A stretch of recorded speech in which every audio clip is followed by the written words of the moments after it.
I'm Austin Butler. I'm Norman Reedus. This is Picture Car. Come check out these bikes. You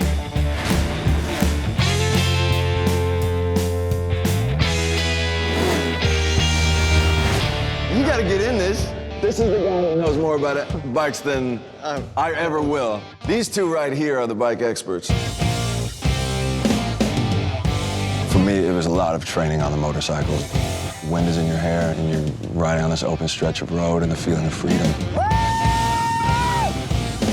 I was learning how to ride this bike, and then I told Jeff I wanted to buy a bike, and then he found this bike. Austin loved it and went and got it. Got that one. It actually is in the movie a lot. One of my stunt riders is riding that bike as a vandal. This is 65, that's a 66. New bikes are so different from these old bikes. It takes a little bit more finesse. You know, they're heavier and they don't like to stop. I don't know, they each have their own personality, and so you just have to kind of get used to the feeling. I have a bit of a Frankenstein bike. This is different years of stuff. Like, this is a late 40s Springer front end. The frame is a 50s, but there's a 70s motor in this one. We originally shot from the front so that you wouldn't see the motor, so that later on you could reveal that it was a 70s motor. So he showed up in the 60s. The backstory is it had a 50s motor in it, blew up on the way there, and he and Cal went and stole a new motor and put in the bike, and then they could show the bike from the side. It has a little bronze rubber ducky suicide shift on it. Instead of shifting gears with your left foot or your right foot, it's a gear shift like a car. So you have to hold the clutch down and you take your left hand and you shove it into gear. Cooler cred, but harder to run.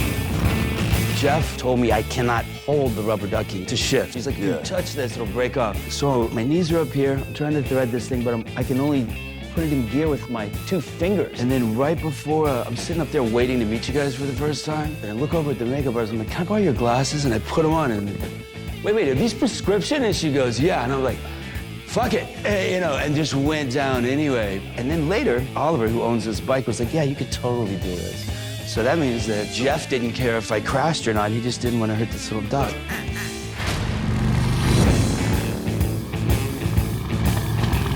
I mean, honestly, the brakes were a big thing, you know? Like, Stopping? Stopping. Yeah. The front brakes didn't really, very squeaky and didn't really want to stop. They're all drum brakes. Yeah. I'm running from the cops and I'm going over a bridge and coming over that other side and you're coming downhill and I was thinking, God, I hope this thing stops. It feels like stopping a train. I only went down once. Did you? Dude, we just were asked who went down and we didn't throw any names under the bus and you just did it. I went down on this bike. On that bike? Well, Yeah. Did you mess it up or no? Only a little bit. Very little bit. Yeah. Knees were cocked to the side a little bit. Floorboard got broke off. Floorboard was broken. That sound of the motorcycles, it's like the roar of a lion.